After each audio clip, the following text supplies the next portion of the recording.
And I recognize the honourable member for Calgary-Bow. Calgary-Bow.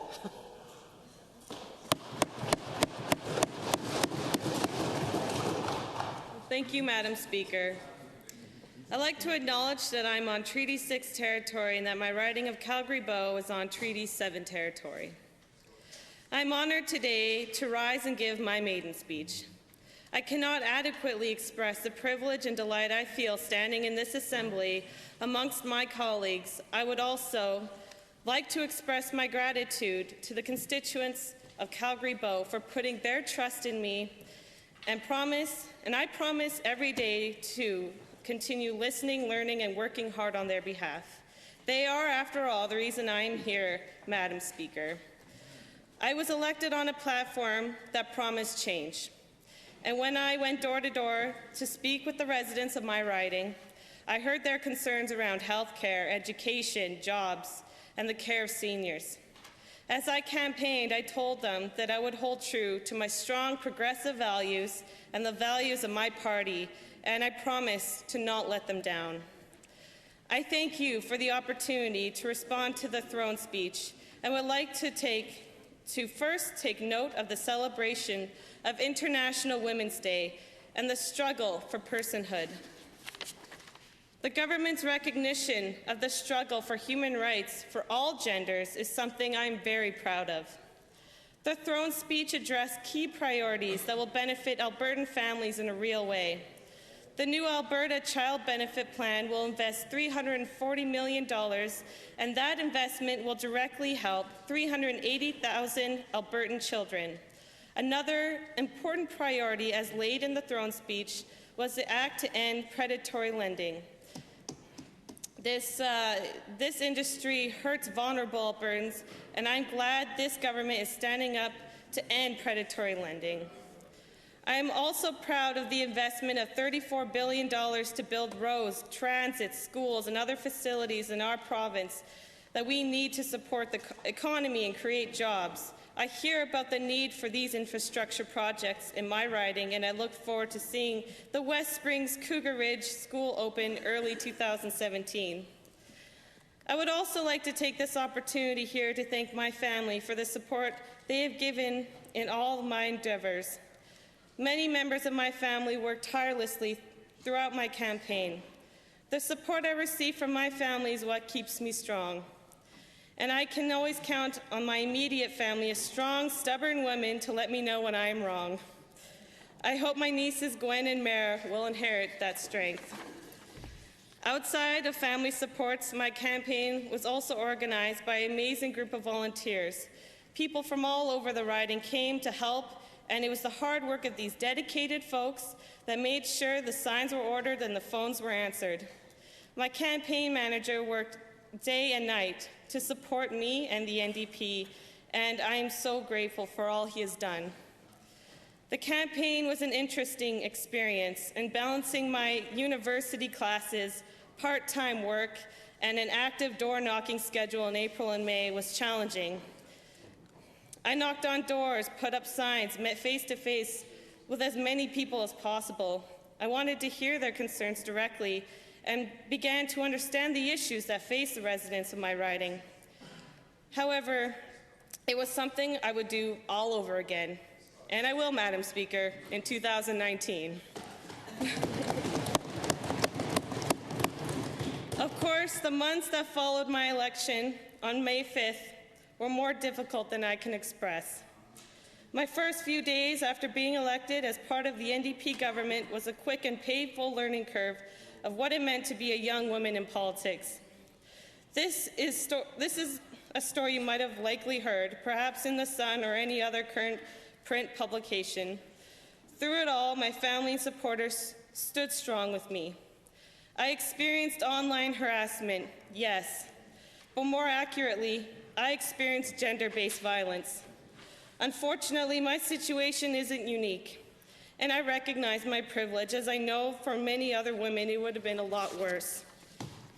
Gender-based harassment has become normalized within our society. Online or offline, it shouldn't be acceptable. Madam Speaker,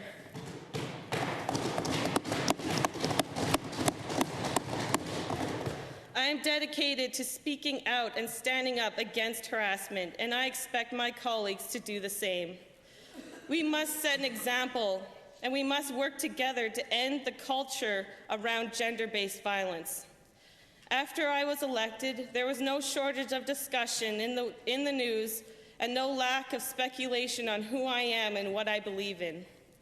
My work in Calgary-Bow and my work with social justice legislation are clear examples of some of what I stand for.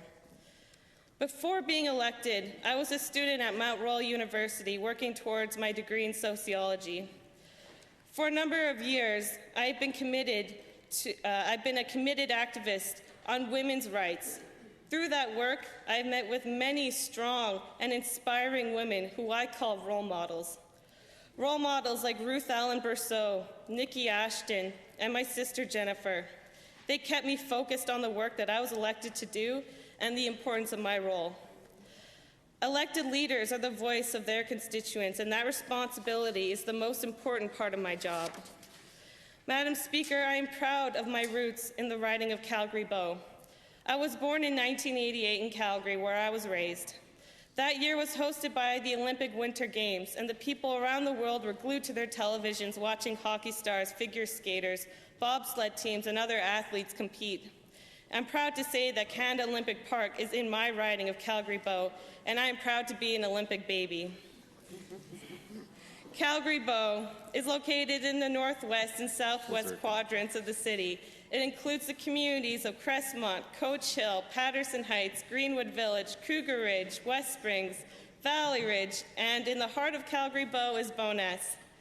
The 2013 flood greatly impacted my riding, causing serious damage, particularly in the community of Bowness. Many of my constituents were evacuated and returned home to damaged property. I've spoken to so many of those who were affected, and flood mitigation remains a major concern. I am proud that this government has taken serious action on this. The Alberta Community Resilience Program is a necessary fund from the province that will build flood barriers and manage infrastructure. It is important that we do not forget the devastation that occurred in 2013 and that we continue to look at why the flood had the impact it did, so we are not faced with the same problems in the future. Today, there are so many active organizations within my constituency. The following are a few of the organizations that I had the pleasure of visiting with. Pathway CSA, where I had the honor to participate in their 10th annual round dance. And may I add, the first ever MLA to attend that round dance. Simon House Recovery Center, where I've celebrated their path to sobriety at the end of every month. Bowness Senior Center, where I recently celebrated their 50th anniversary. Bow West Community Resource Center that links individuals or families with appropriate services that will support them in their daily lives. The Boys and Girls Club that works to provide a safe, supportive place where children and youth can experience new opportunities, overcome barriers, and build positive relationships and develop confidence and skills for life. The Irish Cultural Center, where I had the pleasure of attending their 30th anniversary this month. As a child, I took Irish dancing at this center, and going back as an adult gave me an opportunity to reflect where I came from.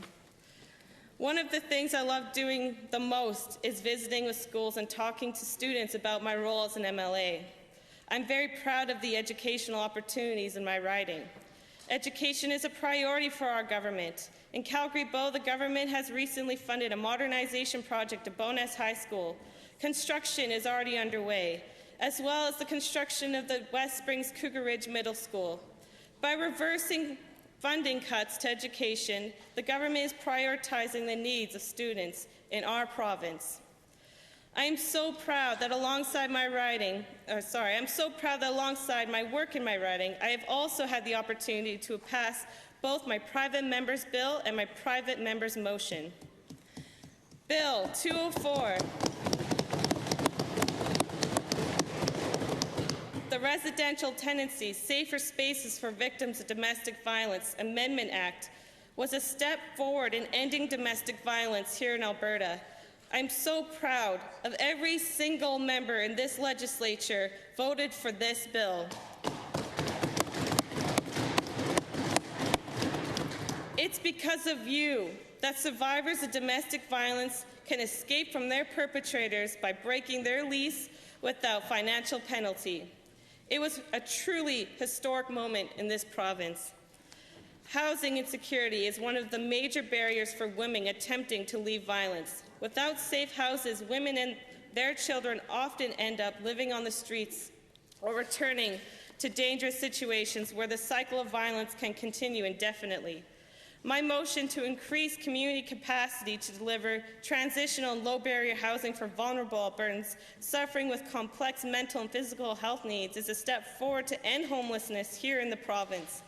This motion speaks to the need to provide wraparound services for vulnerable people living in poverty. This is an important commitment to our legislature, and I'm proud of the unanimous support it received.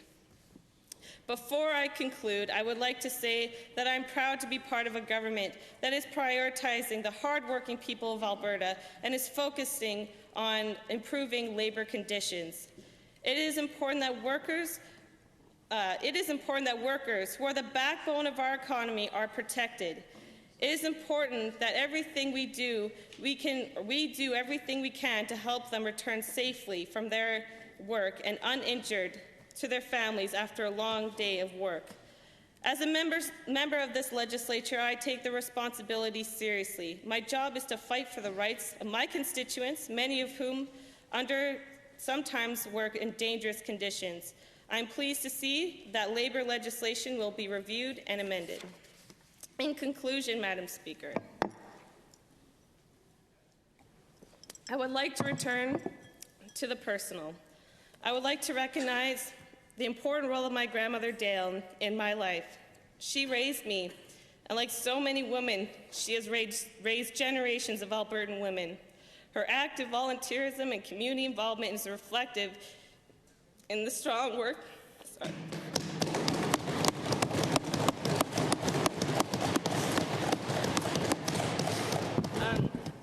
Excuse me. And the strong work ethic I hold today. My great-grandmother, Frances, was also a strong role model for me. She and her family came to Canada leaving East Germany, seeking out a better life. I am so fortunate to have the resilience and humor passed down to me from my family matriarchs. Finally, Madam Speaker, I would like to say that I'm so grateful to the many women, young people, and progressive activists that supported me in my campaign and throughout my term thus far. And I'm here because of their beliefs and our shared values. And thank you so much.